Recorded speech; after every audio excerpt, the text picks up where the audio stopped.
Salut, c'est Carotte et bienvenue dans cette vidéo où je vais te parler du fait d'être une personne de petite taille. Mais pas une personne de petite taille type 1m65, car si c'est ton cas, sache que tu n'es pas petite. Bravo. Je parle de mégots là, toutes celles qui font en dessous d'1m60. Et sache que si c'est ton cas, on est beaucoup plus que tu ne le crois sûrement. Tu penses peut-être que tu es une anomalie, que jamais tu ne grandiras, que toujours tu ressembleras à une enfant, alors que... Bah c'est vrai en fait. Mais ça a ses avantages. Comme avec la taille de poitrine, sur quoi j'ai fait une vidéo que je t'invite à aller voir, on veut souvent ce qu'on n'a pas, sans se rendre compte des nombreux avantages de notre propre situation. Au début de ta vie, t'as sûrement eu l'impression d'être une enfant comme les autres. Jusqu'au jour où t'as remarqué qu'à l'inverse de tes camarades, malgré les années d'existence qui s'écoulaient, tu restais en dangereuse proximité avec le sol. Vous allez où ? Puis tu as commencé à te sentir différente, l'impression d'être un cas à part. Et ça s'est probablement manifesté par des insultes à l'école. Rappelle-toi, la naine, le moucheron, le moustique, le rase-moquette, le polypocket. De-ci de là, tu as repéré d'autres meufs de ta taille, ce qui t'a peut-être un petit peu rassuré. Mais peut-être aussi que ça t'a pas suffi et que t'es toujours complexé par ta hauteur de personne. Et quand t'es dans ce cas-là, t'as parfois tendance à y voir que les inconvénients. Et il semble y en avoir plein, puisque le monde n'a clairement pas été conçu pour les personnes telles que nous finalement. C'est pourquoi dans cette vidéo, je vais reprendre tous les pseudo-inconvénients qu'il y a à être une personne de petite taille et te montrer pourquoi c'est en fait des avantages. Oui, j'ai décidé que ce serait pas une vidéo « Être petite, c'est nul car... » Étant une personne qui a plutôt l'habitude de voir le verre à moitié vide dans la vie, j'essaye depuis quelques années d'inverser cette tendance dans mon cerveau. Et je m'oblige à voir le positif dans mon quotidien. Et j'aimerais aujourd'hui t'inviter à faire pareil, car tu peux le faire. Toi aussi, tu peux devenir une meilleure version de toi-même. Et je vais te révéler comment, tout de suite. Merci d'être venu à mon TED Talk. Propulsé par mademoiselle.com. Ah ouais. Oh, ça swing. Donc je vais tout de suite commencer par le point le plus évident que t'as peut-être entendu 1000 fois, mais peut-être que t'as pas encore percuté. Les gens croient toujours que t'es plus jeune que ton âge. Alors oui, quand t'as 16 ans et que t'en fais 13, quand t'as 12 ans et que t'en fais 8, ça peut être un petit peu chiant. Sauf que quand tout le monde aura 30 piges, toi t'auras toujours l'air d'être dans ta vingtaine, telle une fleur des champs. Et là, qui rigolera ? Plus personne. Et en plus, tu peux gratter des sous au cinéma, dans les parcs d'attractions ou dans tous ces endroits qui proposent des réductions pour les plus jeunes. Et en vrai, tant que t'as ta carte d'identité sur toi, tu vas rentrer en club, c'est bon, tranquille. Les videurs vont pas te dire non mais je sais que c'est écrit sur la carte, mais vous faites plus jeune donc non. Genre les videurs vont parler comme ça.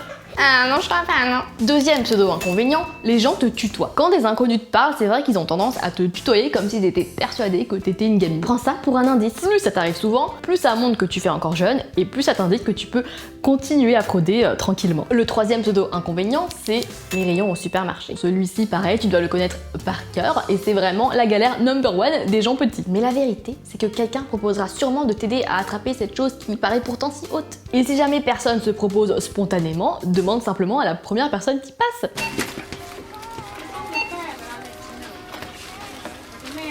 Personnellement, on m'a jamais répondu « Non, débrouille-toi, rase-moquette ». Donc finalement, c'est même pas vraiment un inconvénient. Ça te pousse à avoir une interaction humaine, et dans le pire des cas, tu grimpes sur les étalages. Et en plus, quand t'arrives à attraper un truc sans l'aide de personne, t'as cette satisfaction qui t'emplit. Je l'ai fait, j'ai réussi. Et les mini-victoires du quotidien, c'est important.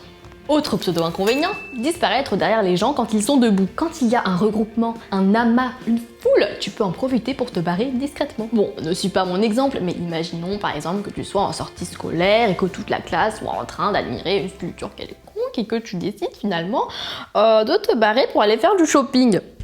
Bonus, c'est aussi très pratique pour échapper à la pire des humiliations scolaires, qui est quand le prof veut désigner un élève pour illustrer un exemple en EPS alors que tout le monde est debout. Ensuite, tu penses sûrement que c'est compliqué de trouver des fringues à ta taille. Eh bien dis-toi qu'il vaut mieux avoir des fringues oversize, pour le style, que trop petites. Et d'ailleurs, tu peux même en profiter pour te servir au rayon enfant, et en plus c'est moins cher. Et il se trouve qu'ils ont parfois des trucs très stylés, parce que les enfants, eux, ils ont encore le droit de s'amuser un petit peu dans la vie. Alors que bon, même si le rayon adulte se démocratise un peu, c'est quand même bien plus amusant chez les mioches. Tu peux aussi croire que c'est un inconvénient de se faire écraser quotidiennement dans les transports en commun puisque personne ne te voit.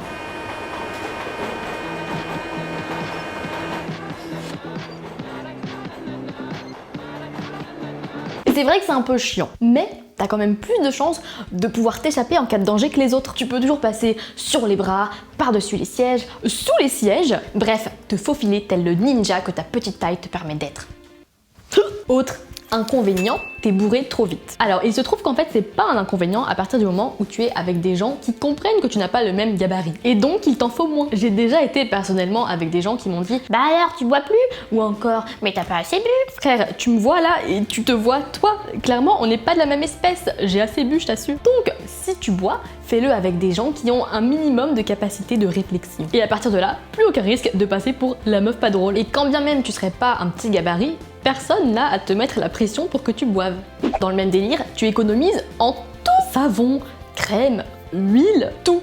T'as si peu de surface à couvrir. Autre potentiel inconvénient, les parcs d'attractions. Comme quoi, quand on est petite, les manèges à sensations, c'est compliqué parce que tu pourrais glisser sous la barre. Bon, personnellement, j'ai jamais glissé sous la barre et j'ai quand même un petit peu l'impression que de toute façon, tout le monde est en galère dans les manèges à sensations. Prochain inconvénient, les photos de classe. Mais c'est le moment d'être une star. J'ai souvent entendu, oui, quand t'es petit, tu dois toujours être devant. Mais franchement, je comprends pas en quoi c'est un inconvénient. Est-ce que t'as bien regardé tes photos de classe? T'as envie de faire partie des gens dont on voit qu'une demi-tête là au dernier rang? Toi, tu peux être tout devant et on te voit en entier. Les gens, ils sont tous BG pour la photo de classe et au final, on les voit hop. Alors que toi, on te voit de la tête aux pieds. Donne tout! C'est le moment de faire péter ton meilleur outfit!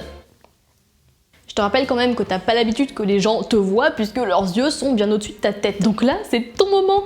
Profite! Et enfin, tout est soi-disant trop grand pour toi. Alors, personnellement, je vis dans un 9 mètres carrés ou peut-être un 12 mètres carrés en comptant la salle de bain, dans un foyer pour jeunes travailleurs. Je sais pas pourquoi je parle comme ça. Bref, c'est absolument minuscule. Mais parfois, je croise des meufs dans les couloirs et je me dis, le lit est trop petit pour moi. Alors imagine, pour elle, moi, je trouve ça petit. Moi, je fais 1m52. Imagine les gens qui font 2 fois ma taille, ils rentrent pas dans la chambre. Du coup, nous, on peut se permettre de vivre dans des endroits pas si grands et trouver ça hyper correct quand même. Et quand on vit à Paris par exemple, c'est quand même un méga avantage. Et c'est ainsi que se termine cette vidéo, non sans émotion. Car il y a maintenant 1 an et demi, j'ai fait une vidéo sur ce sujet sur ma propre chaîne YouTube, Olife. C'est le nom de ma chaîne YouTube. Donc cette vidéo-là, c'est un peu la version mise à jour. Mais cette fois, il y a toute une équipe de réalisation derrière. C'est-à-dire Dorothée. Dorothée est une équipe de réalisation à elle-même. Il y a une meilleure qualité, une meilleure lumière, une meilleure moi. Quoique. Et surtout, une moi qui a grandi. C'est faux, c'est peut-être la seule chose qui n'a pas changé dans cette vidéo. Si cette vidéo t'a plu, n'hésite pas à la partager, à t'abonner si c'est pas fait, à laisser un petit pouce en l'air et à commenter quelles sont tes galères à toi de meuf petite ou de mec petit. Et surtout, quels sont les avantages que tu y trouves. Et à bientôt pour de nouvelles aventures.